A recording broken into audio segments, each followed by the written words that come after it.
What a big show we have coming up for you here on the Wrestling Perspective Podcast. I'm Dennis Farrell, and he, fresh off of a vacation to Mexico where he just had to wrestle around a little bit, is Petey Williams. Petey. How's she going, eh? Oh, let me tell you, Dennis. Did you miss me? I'm enjoying. Oh, I did miss you. Let me tell you, I'm enjoying a beer right now because one thing I watched. Speaking of Mexico, on my way to Mexico, actually on the way my return flight from Mexico, I watched our boys, our good friends, in Super Troopers 2. Have you seen that movie yet? Not 2 yet, no. Oh man, let me tell you, it's like a big battle between Canada and the USA. A lot of Canadian jokes. But the Canadians were also giving back the American jokes. Great flick. You got to check it out. I love it. Do you feel like your Canadian brotherhood was well represented in that movie? I do, and I might talk with a very thick Canadian accent for this whole podcast. Maybe. I even open up a Labatt's Blue. Okay. Let's bring it back down a little bit here. All right. What a great week. Tell me anything interesting from the tapings that I always have to ask you when I don't go with you on the taping. What happened? What was funny? What was good? Well, the first day I get there, we'll fast forward a little bit, and I see Sanjay at the hotel. And the first thing, I was supposed to be at the Wrestlers Hotel. And then when I get to the airport and arrive, they have, we'll call him a Latino liaison there. And he said, no, you're not at that hotel. You're at the La Meridian. And I'm like, oh, who's staying there? And it's the rest of the office. So maybe I'm actually accepted into the office now. I don't know. I'm not just, because, before I was wrestler and office, now it seems like, hey, you could stay at the office hotel now. Okay, great. So I'm chit-chatting with Sanjay when I get there. We're at the bar, having some food and stuff at the hotel. And I just for giggles, I said, oh, yeah, I'm here with Dennis. And his eyes, he knew who you were. His eyes brightened up and was like, what's Dennis doing here? I'm like, I'm just messing with you, man. But it would have been funny if you were actually there with us. Wow. But, yeah. So, I mean... Did he look excited? Where is he? I want to see him. Yeah, kind of like, what is he doing here? He flew himself into Mexico. Did we book him in Mexico? Did we fly him down here? No idea. So it was a really good time. I was really impressed with the hotel. Let me tell you, I had a living room and a bedroom in my hotel. You can't drink the water in Mexico though. So, you're buying bottled water. Shows were great. We did 2 tapings there on 2 nights. It was Thursday and Friday. The Thursday night. So this is what's weird about the Mexican crowd. If you say, hey, now normally our Impact taping shows start at 7:00 in the U.S. and in Canada, and people are there by 7 or prior to 7:00, and they're set up in their seats and they're like, all right, let's ready for wrestling. In Mexico, I don't know if they go on a different type of time frame. 8:00 rolls around, nobody's there. Even though they know they know the show starts at 8, it just seems like, oh, maybe they'll leave their house at 8 or whatever the case may be. Most shows in Mexico, they usually start at 9:00 anyways. That's a norm for them. So we go to start at 8:00 and we're like, hey, people are just starting to get here at 8:00. So we have to push it back till about, every night it was like, yeah, we're going to start at 8:15. Okay, 8:30. And we usually get about 8:30, 8:45 when the place was full. So that's what we dealt with the 2 nights. The second night, we're kind of affiliated somewhat with AAA. There's 2 big promotions in Mexico, AAA and CMLL. AAA kind of Conan books that, I would say.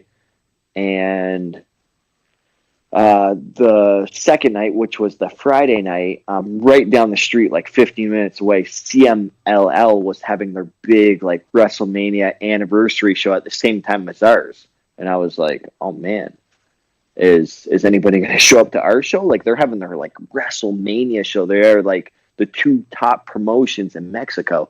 And sure enough, same thing. 8:45 we get started.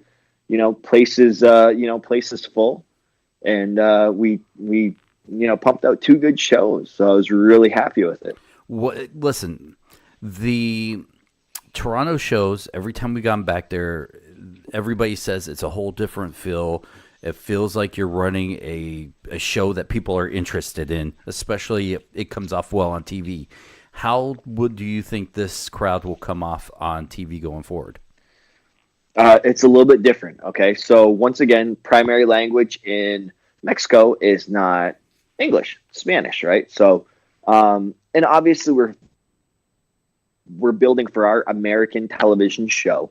So you have, let's say, Austin Aries out there, cutting a promo that's 10 minutes long, trying to sell the Bound for Glory pay-per-view in front of people that maybe English is their second language. So it's kind of tough, but we still have to do it for TV. But also we're putting the talent in a very tough spot because we understand that, hey, we know that, probably half these people don't understand what you're saying.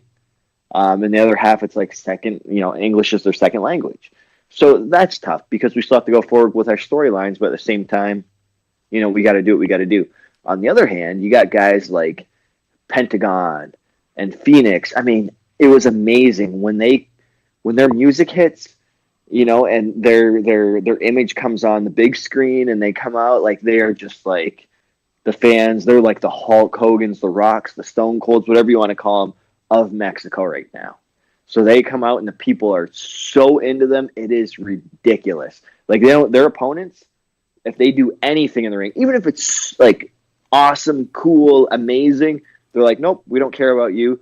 We want, Penta or Phoenix to, just destroy you. So that was a different dynamic, but it's the same thing. Like when I'm in Canada, people really like me. When I'm in Mexico, they're like, yeah, okay, we like him, but we like our Mexican guys better. Understood. While you were down there, the internet went crazy with the Pentagon going to the WWE chatter. I don't know how plugged in you were when that was going on. Can you talk to me about what you guys were doing? Did you guys talk with him and figure out what's his contract like? Because he's in the middle of some pretty interesting storylines, whether it's here or MLW. What was going on with you guys? So I didn't hear anything about it, unfortunately. If I wanted to, I'm pretty sure, and you'll see with Brian Cage later on when we interview him, I'm asking him questions about, you would think that I would know because, I'm privy to what's happening behind the scenes. But, part of me is like, I just don't ask these questions like, hey, what's going on with Brian Cage's contract? Or, hey, what's going on with all these like Penta and Phoenix? What's going on with their contract? I just don't ask. I feel like a young boy that doesn't want to be shot down by a cute girl or anything like that. I just don't ask. I'm like, you know what? Our focus is the show. That's what we're doing. But what was interesting I found was Penta and Phoenix were only there for the Thursday night. And they had a couple matches on Thursday night, and then I was talking to them. I'm like, "You guys aren't here tomorrow?" And they said, "No, we're not." And I said, "Okay." So I think they were actually down the street at the CMLL show, the anniversary WrestleMania show, kind of going against us. They were. And I kind of asked. I know I thought it was interesting. I kind of asked them like, "Well," I'm like, "What's their deal? Usually in Mexico, you're either AAA or CMLL. And I guess they're such big stars that they're kind of like freelancers, like independent, we'll call them wrestlers. And they're exclusive. They can kind of work wherever they want. Yeah, they can do, I don't know, exclusive, but like inclusive or whatever you want to call it. But they can work wherever they want at whatever time. I mean, that's how big of a stars they are. But I'll tell you, we had some explosion matches on there where we had like 4 luchadors against 4 luchadors. And those matches were like, man, if you get a chance to watch those, like, the commentators like Don Callis and Josh Matthews, you can't call those matches. You're just kind of going, oh, did you see that move? Oh, did you see that move? That's what it was for like 12 minutes because these guys are just nonstop action. and we're asking their ages. They get back from the back, and Sanjay's like, "Hey, how old are you?" And then one kid was like, "I'm 19," and this other kid's like, "I'm 23," and they're just amazing luchadors already. But you got to remember, in Mexico, they probably start wrestling when they're 13 years old, or maybe even sooner. So they've already been in the business for 10 years. That but sounds just so weird. I mean, I know, right? So it's such amazing down there because, I mean, but it's also at the same time I love the style, but then I also hate the style because I'm watching this match. It's only supposed to be 8 minutes long, but it goes 12 minutes, and we're sitting on the headset going, and there's supposed to be a break halfway through, and we're like, I don't know, just pick a spot to do the commercial break. But I mean, these guys are just so amazing. But at the same time, like in the 12-minute match, I wanted to say they did every single professional wrestling move that you could possibly think of. But it's amazing. But at the same time, you're like, I mean, you're just watching it. You don't even have a chance to react because by the time something really cool happens, two other guys are in the ring doing something even more spectacular. So just a totally different style in Mexico. Very appreciative of it, but at the same time, it's like, man, what did I just see? Like, I couldn't even tell you what happened in the match. All I could tell you is everything happened in the match. I love that.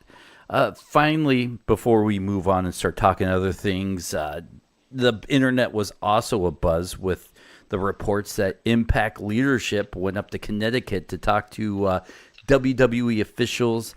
I'm not 100% sure what they went up and talked about. When I texted you, you played the I don't know game. So here we are. Oh, wait, hang on. Here we are. We've got the tape running. It's almost like you're on trial for Watergate. Look, what happened? Be honest with me. Okay, so Dennis, I will be 100% honest with you. Again, I am not privy to that. I mean, they would probably tell me that if I asked, but I don't come in there and say, "Hey, Scott, Sanjay, Don, what's going on with our talks with WWE and stuff?" Like, I don't say any of that. When we sit there, I'll give you an example of like kind of what I do. So I don't want to give anything away. Let's just say spoiler alert. If you want to know what happens, then don't listen from here on out for the next like 2 minutes. Let's say. Let's not even do that. Let's. I don't even want to play the spoiler alert game. I just want to say, or ask you this then. I'm not even going to ask you to assume what they were. My guess would probably be extending the current agreement or anything like that. I couldn't see as a fan knowing the track history of the WWE outside of whatever agreement you guys kind of have now that WWE would do any more, wouldn't open their doors or anything like that to anything more than what was going on there. That's groundbreaking enough. Yeah, I'll say, so once again, disclaimer, I don't know any of the conversations. Okay, that's way higher than my pay grade, let's say. It's two chuckleheads on the mic talking right now. Yeah, I mean, but if I had to speculate, let's just speculate. This is what I would say it was about.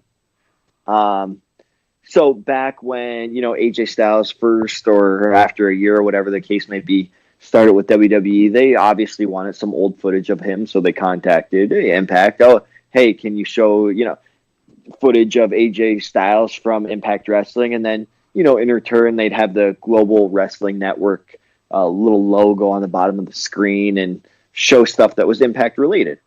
I could see talks of that happening. Well, I mean, why not, right? Like, I mean, we still, to this day, mention AJ Styles on our television program, just because he was a huge part of our Impact history. And, for WWE to deny that he's like, what, I don't know, almost 40 years old, and he's only been with the company for a handful of years, like 2 years or whatever. Like, what did he do for the rest of his career prior to that? So, it's good that we're not, calling fans stupid anymore. We're not saying like, hey, we understand that where AJ Styles came from.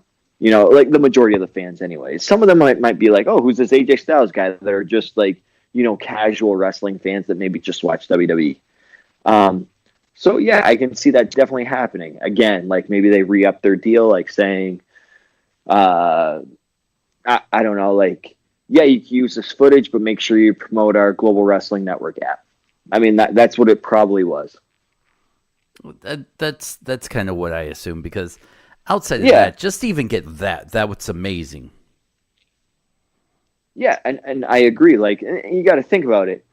We've already been doing that, and I think, I don't know if WWE's watching our buy rate numbers or ratings numbers or whatever the case may be, but they're like, yeah, we'll give you that. We'll promote this for you, but we need this footage because we want to tell the story of AJ Styles, Samoa Joe, whoever else they have in their company that are big stars. They want to tell the story because they understand that they can't tell, the heartbreaking, heart-wrenching story. They're, their climb up the ladder of professional wrestling without their huge history in Impact Wrestling, because that's what it was. They've been with Impact longer than they've been with WWE. They built their fan base because they were in Impact before they were in WWE.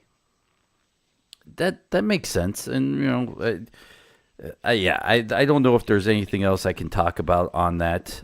Let's move on. Bunch of things I've got on the plate before we get to our Brian Cage interview. PD, why do wrestlers hate its fans?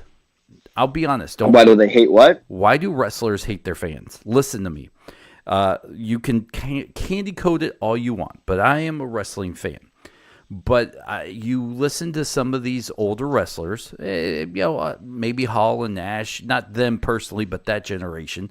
I wouldn't say this younger generation, it's different, but they don't talk fondly about the fans. They come up with a derogatory term for us called marks that, hey, we buy tickets to the show, we buy your shirts, we buy your autographs, and then you poop on us when we're really excited to meet you. To me, as a fan, that is the biggest slap in the face. I don't know if there's another sport out there or entertainment company where the product hates the people that are funding it. Okay, so I'll play devil's advocate here. So, please do, because we're going head to head on this. Yeah, I mean, so first off, well, let me throw this out there. I always make time for the fans. Okay, I mean, I don't care. I'll give you an example. One time we were done an Impact tape, and we go back to the hotel. People know where we stay. All I wanted to do was go and eat at Wendy's. And there was, like, I don't know, a couple guys in the lobby asking for autographs, right?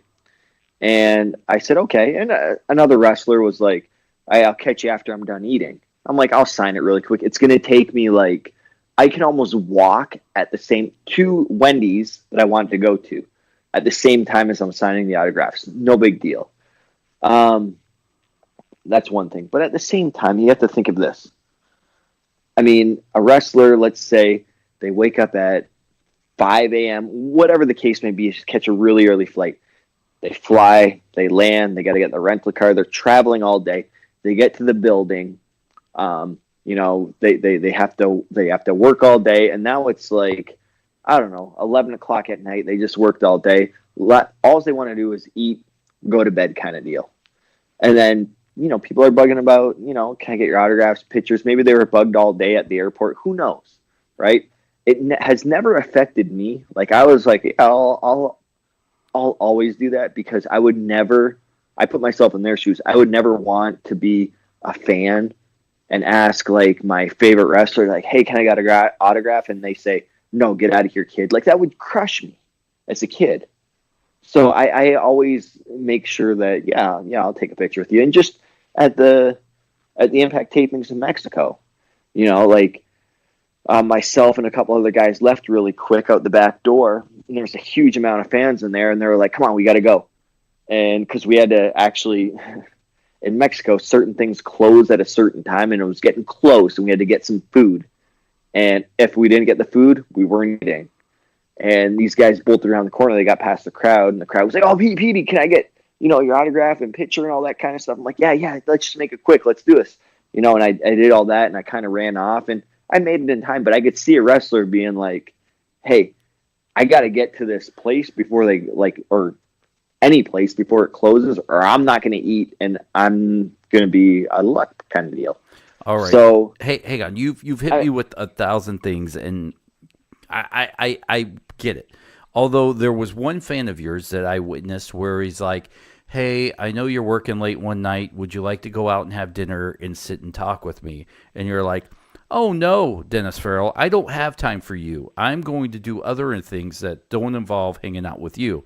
I don't know. That was just recently. I'm not sore about it or anything, but I'm just saying you don't have to make time for all your fans. Just Well, so Dennis, I wouldn't call you a fan of mine because we're partners, I would say. Mm-hmm. So sometimes I'm not going to make time for my partners. I mean, I don't know what to tell you, but I'm going to do my best to make time. I mean, my arms and my body is pulled in so many different directions. It's like, but I'm going to make time for you. Don't you worry. I got you. All right. But back to being serious for a second. You've mentioned all realistic and understandable things, but the derogatory term called marks. When you listen to some of these wrestling podcasts where they're like, "Oh well, the marks," it's almost like saying, "Oh well, the guys that keep my electric bill on." As a fan, that's a slap in my face. Look. This is a clean show, so put the earmuffs on your children's ears. It pisses me off. Petey, what? When I get mad. But it seriously, it pisses me off. If I'm giving you a download, I'm listening to your podcast, I buy one of your shirts, and you refer to me as a mark. To me, I don't want to be a fan of that guy. I love wrestling. I love the personalities. I love it so much. Here I am doing a podcast with you because we have fun. It's enjoyable to me. The last thing I want is the talent pooping on me or making fun of me because I'm a wrestling nerd or I still remember what happened in a match 10 years ago. I get that sometimes it's just a job to you guys. And I get that sometimes you can be tired after a flight and you may not want to take pictures or sign autographs. But there's no excuse when you go out and say, "Oh, marks, I hate them," or, because without our money, there isn't a show. And there needs to be more respect. There needs to be more respect. And you know what? I don't know if I can call anybody out. If I want to, I can, but I'm not. But there are podcasts. There are, classic wrestlers that just talk about the fans back then like they're idiots. If I'm investing my time, I don't want to be treated like I'm an a-hole because I'm supporting you. And I don't mean to dump on you, by the way, but this is something that I was listening to a podcast the other day, and one of the guys in the 90s was just pooping all over marks and maybe smarts. Maybe I can get people getting mad at. But if you love something so much and you want to create something to support it, and maybe we don't always agree with booking, that's okay. But don't poop on your fans. Yeah, I mean, I don't know what exactly you're referring to, but the term mark came from before this internet age. Like, that's what they called him. Like, that person in the audience, he's the mark, so he's the target. Like, that's what that's the purpose of it. Like, they're the mark, right? I mean, that's what the whole purpose was. So if you look at television, for example, you have the hard cam on one side, and then if you've seen this setup, like on the hard cam side, there's not too many fans on that side, right? That's the side that you don't usually see of the audience. And they put all the audience on the opposite of the hard cam side. So if you ever see, like, and WWE doesn't do this because they're trained not to do this, but you might see this on other shows that aren't like, WWE, where the fan or where the wrestler will turn their back to the hard cam. You'd be like, what? Why is he turning their back to us? You're watching on television. Why is he turning his back to us? Because he's looking at what they would call the marks. So we wouldn't want to, pay attention to marks because we were always trained, old school days. The fans are just props. They're there. So you're always playing to the camera because even if there's like 1,000, 10,000 people in the stands, there's like millions of people watching that camera. So who are you going to play to? The millions of people or the 1,000 or 10,000 fans in the stands, right? So, I mean, and that's how you got to, and you got to remember that person watching you. on television every single week. He's watching you. That person in the stands, they're not there every single week watching you. So I mean, you're trying to sell to the TV audience. But no, I mean, I agree with you. Like, I mean, this mark term, I mean, maybe we got to switch the term. I mean, I really don't know. That's just a term that has been brought from God, probably since before I was born. That's just what we called the fans. Now, if you look at the term fans, what's that short for? Fanatic, right? So, I mean, would you want to be called a fanatic? We just call it fans for short because fans seems like, oh, not as bad as a fanatic.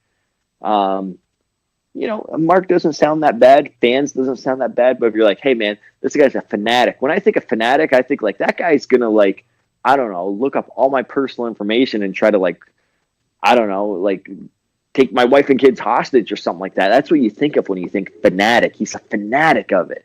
So, I mean, maybe we do have to switch the term. I don't know. But fans is short term for fanatic. Marks, we just use the term marks. It's the wrong term, and I want to start a movement that you know. What do you want to call them? I haven't put that much thought into it. People that love wrestling. Yeah, you know what? If we're talking about, how about fans? How about just wrestling fans? Why can't we be that? Why do we have to be marks? I get the history of the word, but now the word is no longer what it used to be, and let's get used to it. We're in a time now where we've said things in the 90s and 80s and the 70s, and now you can't say them now. There's a laundry list of things. I want to add the word mark to that from an entertainment standpoint where, if I'm enjoying something, I don't want the talent of what I'm enjoying pooping on me. Because if I'm watching let's say a Detroit Lions football game or a Detroit Tigers game, and the pitcher gets on the microphone and is like, I love baseball, but, these darn marks out here are ruining it for everybody. After I just bought the guy's $120 jersey and I have an autographed picture for $50, you can go pound sand after that. Yeah, no, I mean, some terms, I mean, I don't even think the people know where like marks came from. Like, for example, you're in the military, a mark, like he's our target, our mark, like that's what we're looking for. Like we are trying to sell this professional wrestling product as a real legit fight to this target right here, this target audience, which we refer to as a mark. That's just our term for it. So, I mean, that's where it came from. Just like fans, short for a fanatic. Somebody that loves, like, let's say, the Detroit Tigers or the Boston Red Sox or whatever. They're fanatic about it. I mean, I don't know if the term will ever get changed. If we can, great. If you have another name, I'm all for it. I'll start that movement with you. I mean, we don't have to call him Mark. And then the other term from Mark came from smart mark. Wow. So a smart mark was a person that looked at the dirt sheets, kind of knew what was going on. And then we turned from smart marks to smarks. Like we just like shorten it up. Smart marks is a smark. And it's a good, like when I go to a show for the first time, I'm like, hey, what's the crowd like here? Kind of like, so I know, hey, do I have to put a little bit of gog on my match? Do I have to like do more backflips and stuff? Like what do the fans want to see here? It's not so much what I want to do. What do the fans want to see? What am I going to do to entertain the fans? And they'll say something like, oh no, man, it's like a really Southern crowd, or it's like old school, or it's like, yeah, there's a lot of smart marks here. So when they use those terms, I know exactly like, okay, this is what kind of crowd I'm going to be in front of. This is what I can do to entertain them the most. So, I mean, I don't really think it's meant as a derogatory term anymore. It's kind of like, hey, this is how you entertain this particular set of people, of the crowd, of the fans. Are we still talking about this, or are we moving on now? Let's move on. You're beating a dead horse right now. Thank you. Before we get to our Brian Cage interview, I just want to talk to you guys a little bit about Blue Chew. Petey, we're going to wait, guys. Put your women on. Make them listen from here on out. Look, they don't care about marks and smart marks, and they may like the Brian Cage interview. I certainly did. But we'll wait here. What do you think? Think they got them now? Think they got their women listening? I think so. Okay, ladies, listen. I know that you're tired of and I'm going to use a bunch of wrestling terms here, but I know you're tired of your man not quite reaching the top of the ladder to get the money in the bed briefcase. I know that you're tired of the dirty finishes in the middle of the ring. I mean, Pete, you don't like a dirty finish to your match, do you? No brass knuckles foreign objects. You got to take it home clean, man. That's right, and you can do that with Blue Chew, Petey. If you use the promo code Ellsworth, you get a free sample of Blue Chew. Only pay $5 shipping and handling.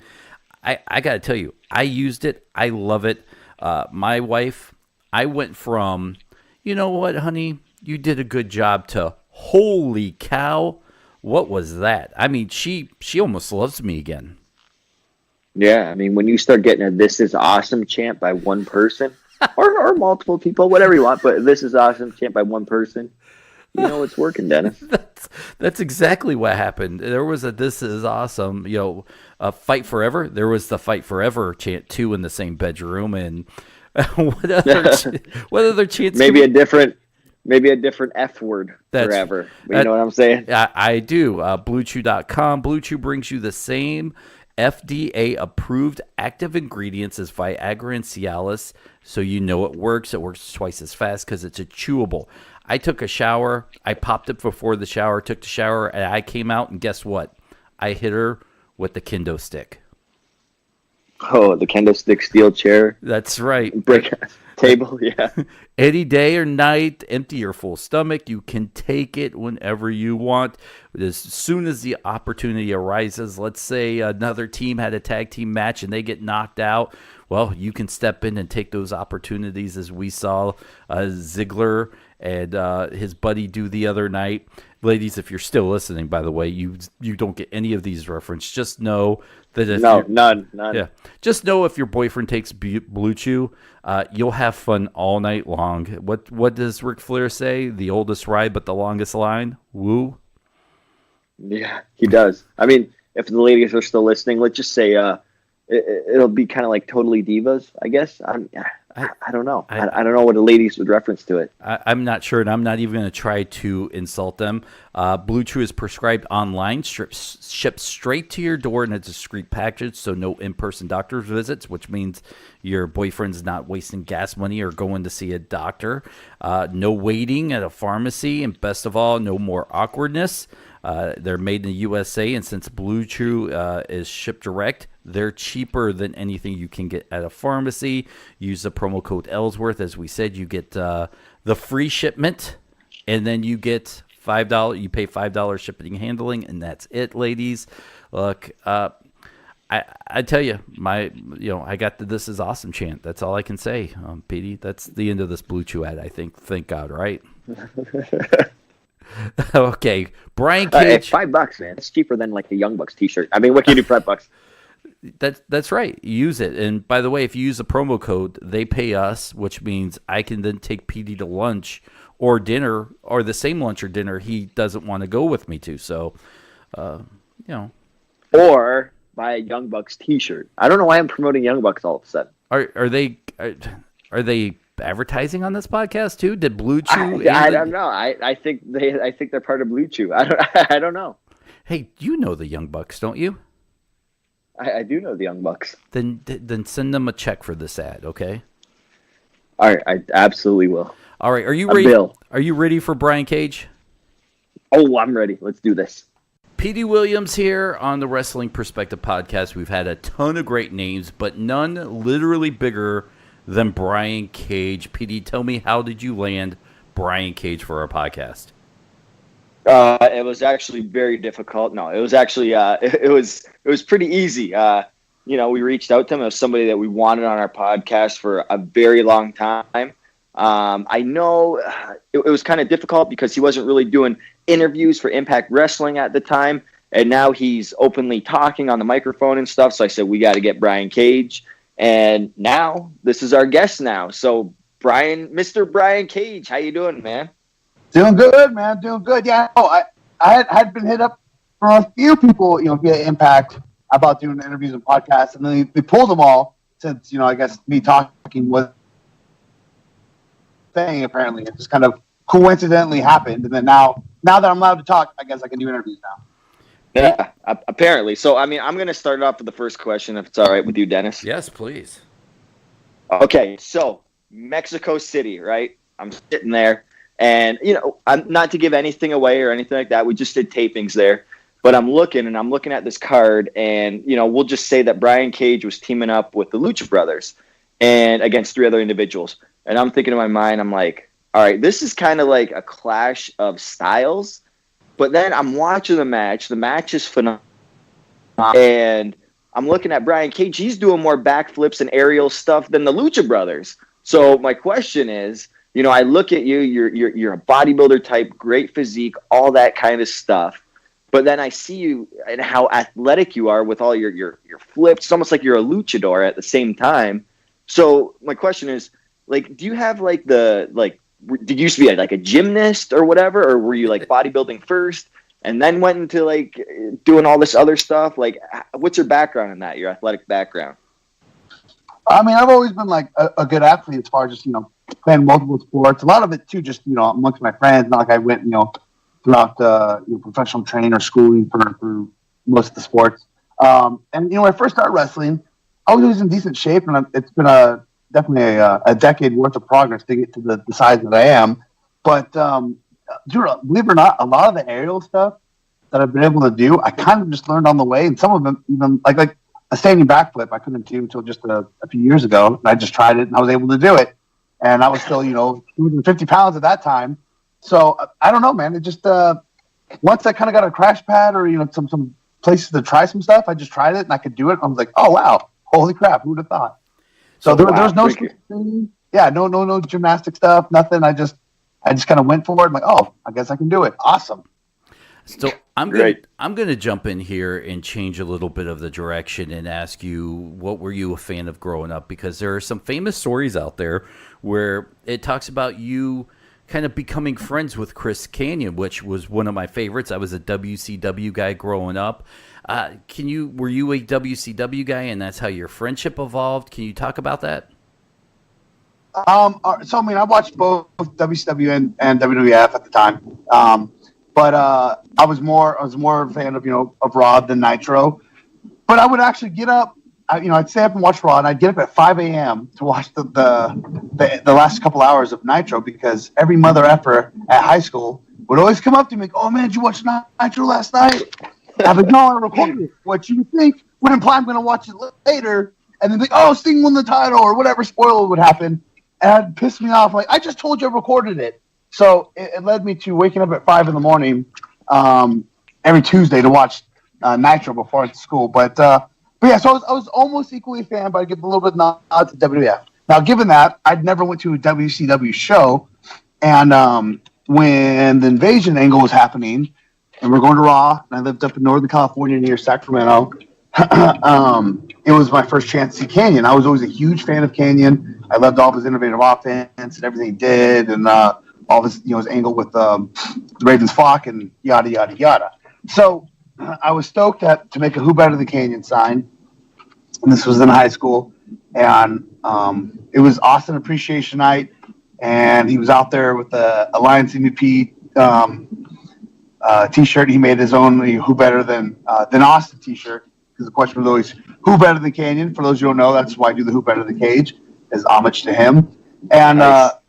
I had the sign in the crowd, and he saw it, and he pointed at me, and he not recognized me, but pointed at me and acknowledged me, and I was thrilled, man. I was on cloud nine, that's all I wanted.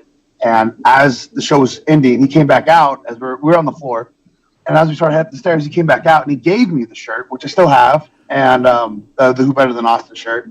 And then I ended up getting him to sign my shirt, and sign the sign, and I was jazzed, and I put the whole story on his message board at the time on his webpage, and not too long afterwards that he got hurt, and I think he saw it, and he reached out to me during his downtime, and long story short, we just kind of became friends, and he kind of helped give me some opportunities in the business, and then I actually ran my own promotion in Chico, California for a little bit, and I got him to come out there.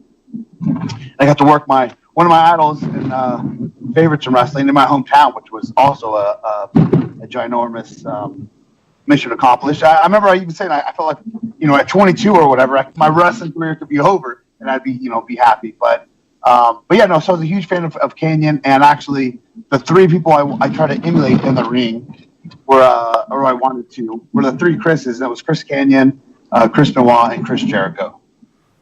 Wow. Petey, can I jump in and ask one more question? Yeah, I got the next one after you. Okay, because I've got a ton of them. We're just going to pepper you with questions. It's like two fanboys. So you're in Impact, you're Lucha Underground. Your name pops up on a lot of these lists that are like, who could we see pop up in WWE in 2019, 2020? I don't even want to talk about that. But with the recent question marks with the Lucha Brothers, were they going, were they not? And then it comes out that they were contractably obligated to stay at MLW for a longer period of time.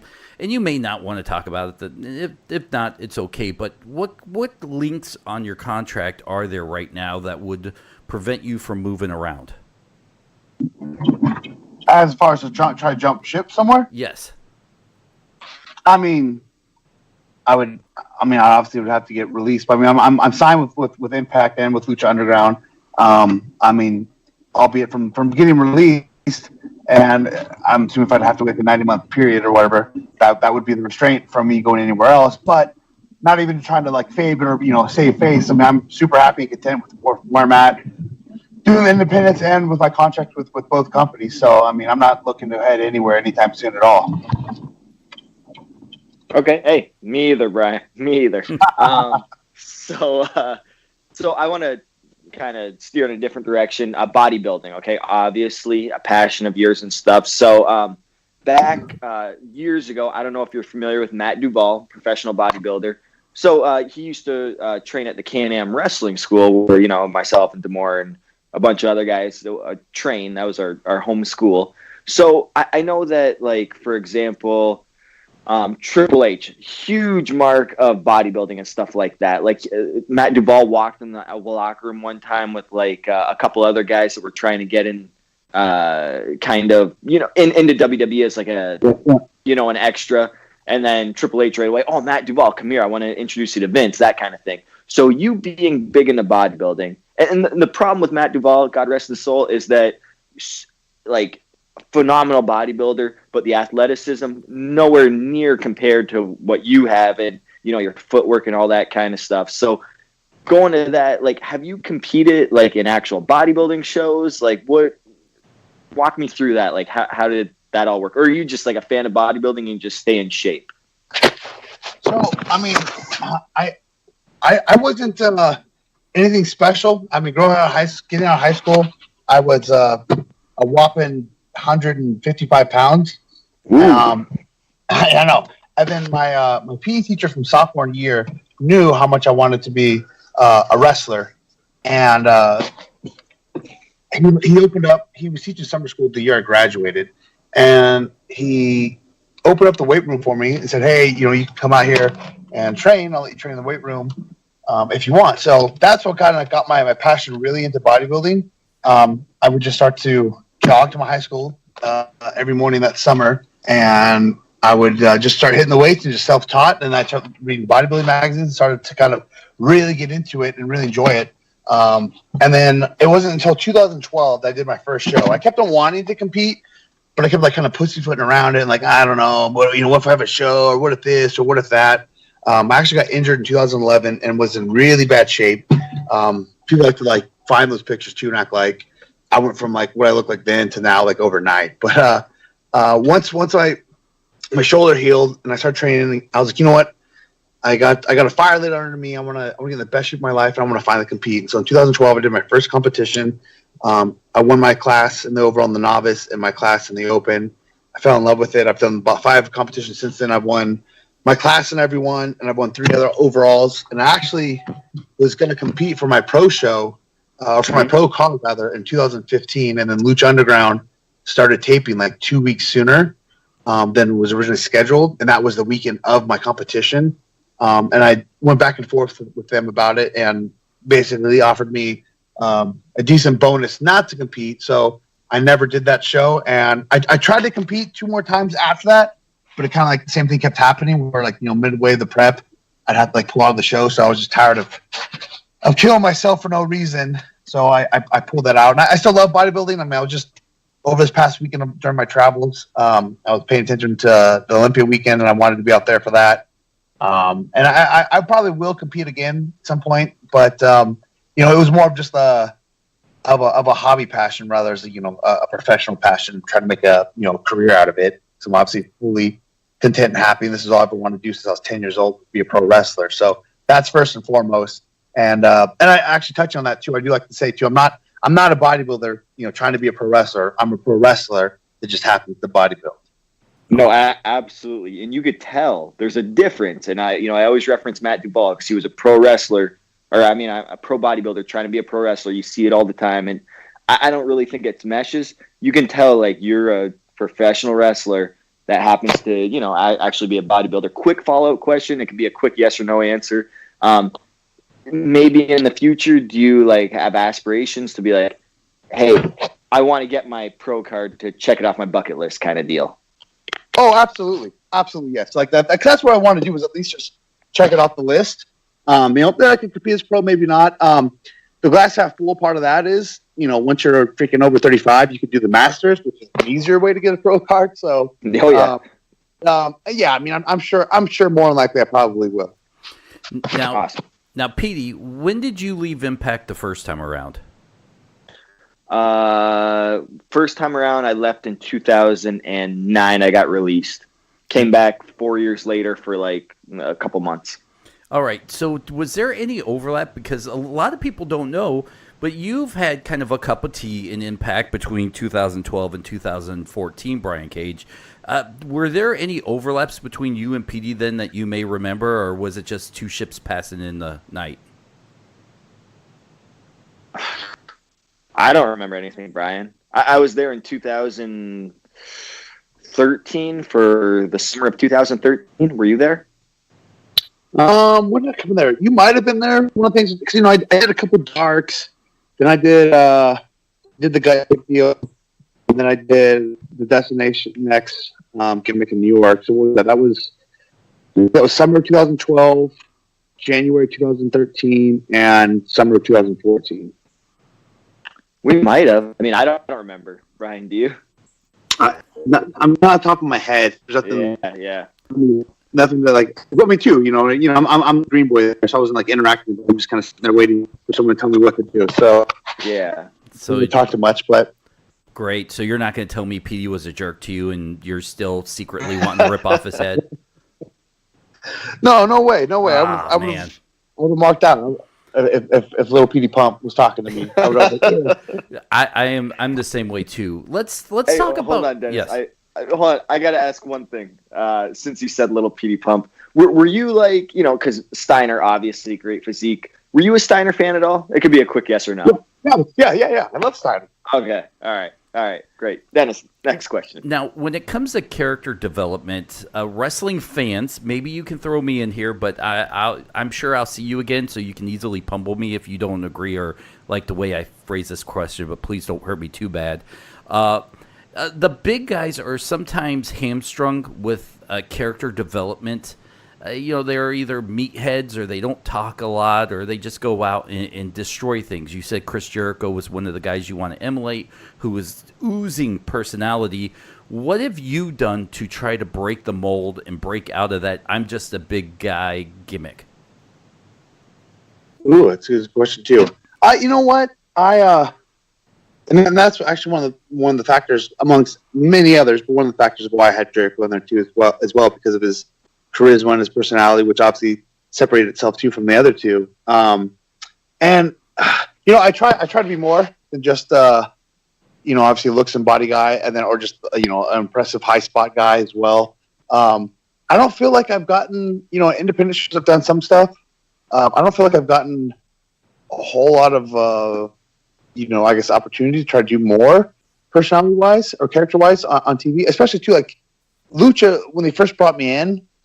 and I know that's like the easy go-to, like you just said too. They brought me in kind of like, the meathead bully, heel, and it started getting a little bit more in 2 and 3, and then this past season it kind of went back to season 1, where just like a meathead heel. I feel like things are starting to progress. I think definitely will develop a lot more an impact as we're going forward. But that's I definitely agree with you, and I definitely want to stand out even more than I already have as just being something, not just a body guy. You know what I mean? So not only as far as in ring and presence go, but also obviously on the mic and character wise as well. Pete. So Brian, just switching a little bit of gear. So with Impact, it seems like I mean I don't know. Lucha, you already filmed all the season. I don't know if there's going to be a season 5, but Impact's kind of like I would say like your home right now.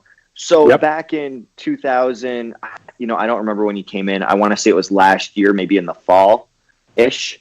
Like how did this all come about? Like who approached you? Was it like Sanjay, Scott? Was it Uncle Jeff? Like who said, "Hey, Brian, we want you"?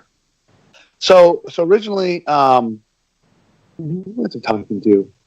I was talking to somebody about it. I don't know, like they're like back and forth about doing it because technically we weren't supposed to do it with the Lucha contracts, but I know a lot of people complain because there was such a long time off from season 3 to season 4, and then I believe it was Taya and Johnny that first started doing stuff with Impact before anybody else, and we're like, hey, what the hell? And it kind of it started trickling down to where they opened up the contracts of Lucha. Because everyone was kind of complaining and wanted that their release. So like, hey, you know what? You can work outside of WWE, or everyone but WWE, but we still get first priority. And then I know I reached out to Sanjay a few times before that and after that, and then I think from that, Scott called me, and then Dorian called me for AAA, and then Scott called me back, and then we worked out the deal from there. Okay. When Petey, before he came back into wrestling, we were at a show, and one of the wrestlers had kind of warned him, don't go back to Impact. This is before, we much talk about it a lot on this podcast about how they clean up their act, rebuilding bridges. Was there any people that were like, hey, man, you may want to stay away from Impact? Because around that time, there was still a switch over. It was a very new regime, cleaning up a lot of the messes of the past TNA. Were there guys that were just like, hey, you may not want to go there? Well, yeah, you know what, too, and that was one of the factors, too, because I was actually trying to talk with some ideas, too, with Ring of Honor as well, about possibly going there instead. And the holdup there was nothing set in stone or guaranteed, where there was with Impact. But, for lack of a better term, Impact, hadn't really gotten cool again just yet. I know Ring of Honor was, so I was like, Ring of Honor might be the better choice, but, there's I could be sitting around forever. Might not even happen. I don't know. I'm like, Impact's here right now. And after talking to Scott a couple times and just kind of, the ship going in a different direction and kind of what they had in store, I was just kind of hoping and feeling that, things would be okay there. And I had a waiting, and that was an opportunity that was knocking my door. So I said, what, let's open it and give it a shot. And I remember the first day, the first week out there, and to be flat honest, I didn't watch a whole lot of Impact outside of like the last 2 pay-per-views when I got there. And I remember the first day I was so surprised, like how good the wrestling was. I was like, oh man, this show was actually ran pretty smooth. The wrestling was pretty good. I'm like, hey, it's not so bad. And the rest of the week kind of went the same throughout the whole part. And that was like, I felt like that first week in January of tapings was kind of the like the point. Like that was like the turning point week where like things started to kind of turn around a little bit. And obviously the Redemption pay-per-view and so on and so on. Like everything else started, just it's really been knocking out of the park. And I feel like the product itself and the locker room and it's just great, man. So I'm definitely glad that I decided to go with Impact, and I like where things are going. Now, Petey, I've got one more question before I let him go. Why don't you, if you have one, go ahead, and we'll wrap it up with my question. Okay. I do. So, Brian, you were at All In, all right? So, awesome, obviously it was probably a great experience for you and stuff. I didn't watch it, but I'm hearing about, all this stuff that happened in the Battle Royale and stuff. Do I agree with it, with your character and stuff? Absolutely not. Maybe you could steer me in a different direction. But, it's kind of intriguing with you and Jordan Grace. Like, I mean, do you feel like you guys are going to have, like, some sort of long-term independent feud? Like, it's kind of intriguing. Like, can you tell me about that?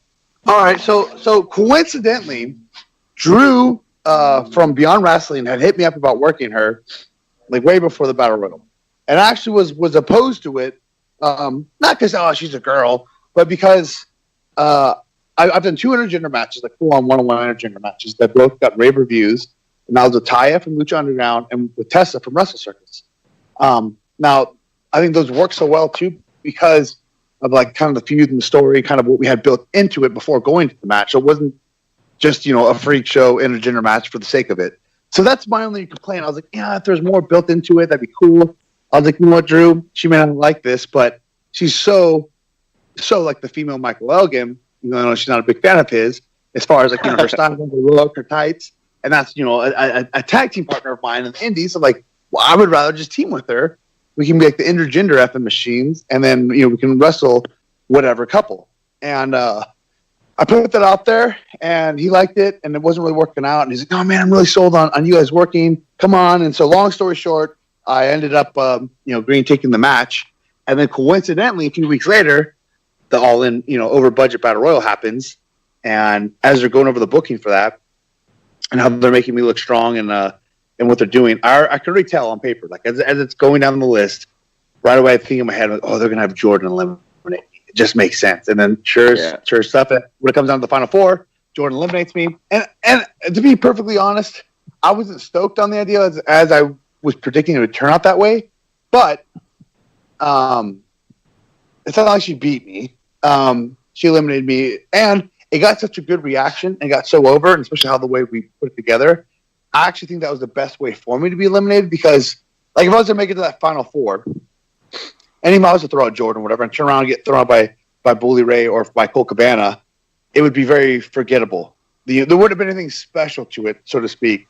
But then the shock value of me, looking so strong with the Battle Royal and then slipping on a banana peel and getting eliminated by Jordan Grace, I felt got more traction, more momentum behind it than any other elimination. So. And to the fact that people may not be opposed to it, like such as yourself, I think also make people talk about it. I did, however, forget that it was on TV. I'm like, oh yeah, I guess maybe I could see, how maybe the office wouldn't be so thrilled on it. But all in all, I don't think it was a horrible thing. And then we actually just had our match this past Sunday, and I killed her. So don't worry. I'm looking strong. All awesome. Right. And finally, I want to wrap this up with, we went back to this whole meathead thing, and we were talking about you, and you're just so big and so likable. Talk me out of your personality, why you're not a meathead. Are you a nerd? Are you a video game guy? It's for me, all of the above. When I see all of the above, I'm go ahead. When I see Brian Cage, I think, all right, that guy, and once again, please don't beat me up. I am 5'9". I bumped into you once and went through a wall, so you can sneeze and beat me up. When I see Brian Cage in the ring as a fan, I think, all right, limited vocabulary, which is not true because it goes with the whole meathead thing, the Cro-Magnon kind of just, I'm big, I want to smash things. What personalities do you have? What likes do you have? What are something fans would be like, whoa, Brian Cage loves ABBA? Well, I mean, what can you tell us about your personality? I'd be like, yo, I'm a nerd just like everybody else. Oh, well, perfect. Well, let's see. I'm a huge fan of video games. I don't get to play them as much as I used to due to my schedule, but I still have plenty of video games. I can't wait for Resident Evil 2 to come out. It's my all-time favorite video game, the remake, rather. I'm waiting to pick up the new Spider-Man game when I go see my son, who actually worked me. He texted me. I have a son who's 12. And he goes, hey, Dad, do you have the new Spider-Man game? I go, no. He's like, oh, when do you want? I really want to play it. So I was thinking, if you just wait till you get the Chico to buy it, then maybe we could borrow Corey. That's my younger brother. Maybe we could borrow Corey's PlayStation 4, and then so that way you can have the game, but then that way I get to play it too. And I'm like, oh, I see what you're doing here. But yeah, big fan of video games. Huge comic book nerd. I have tons of comic books. I have so much Wolverine memorabilia. That's why also my monikers and my repertoire of moves are all named after him. Absolutely love Army of Darkness and Evil Dead. I've got more memorabilia for that than anything. A huge horror movie fan as well as comic book movie fan, obviously. Probably the number one reference or I guess compliment or lack thereof from any girl is how much of a nerd or dork I am. Nothing gets me more excited than freaking desserts and sweets and junk food. I have a pug. Absolutely love pugs. I also have a pet hedgehog. I don't know what else. My buddy Drake's right. What else makes me more normal and less meatheady, huh? From a small town. I worked at a sweet little movie theater forever that I absolutely love. So I got free tickets there. Yeah. That was my first job to have like 5.5 years. But I don't know, man. I'm pretty easygoing guy. I know a lot of people will see me in the gym or out and about and think like, oh, with the mohawk or faux hawk and just all the muscles, I look like an asshole. But I'm very usually approachable and nice, and usually not what anybody expects. So, and you know, I feel like my vocabulary, you know, can be quite substantial at times. You know, so I don't know. Wow. Well, listen, Pete. I would definitely say, yeah, you're not a meathead, Dennis. I've and everybody listening, I've worked with Brian for I don't know, almost a year now, let's say, and he's anything but that. I have nothing but good things to say about him. Super approachable. First time I met him, I'm like, oh man, I'm gonna have to agent this match or get it or whatever the case may be. Oh, like I mean, really easy to work with and stuff. And Brian, thank you so much for coming on our show. Dennis and I really appreciate it. And we wish you nothing but, like, you know, success in the future. Awesome, guys. Yeah, no problem. Had fun doing it. Again, sorry it didn't work out last time, but hey, better late than never. So appreciate it. Appreciate the fun questions. No. Yeah. Hey, where can people find you? Like on social media, whatever you got to plug. Where can people find you? All right, let's see. I mean, you could just Google Brian Cage and you could figure it out. But obviously. Brian Cage on Instagram, Mr. GMSI_B Cage on Twitter. It's a really crappy name, but I got a blue check mark, so I can't change it. And ProWrestlingTees.com/Brian Cage if you want to get some sweet Brian Cage swag, or the Impact Shop Zone for those two actually really impressive Marvel-esque designs that you guys made for me. I wish I could say I made them, but I did not. Right.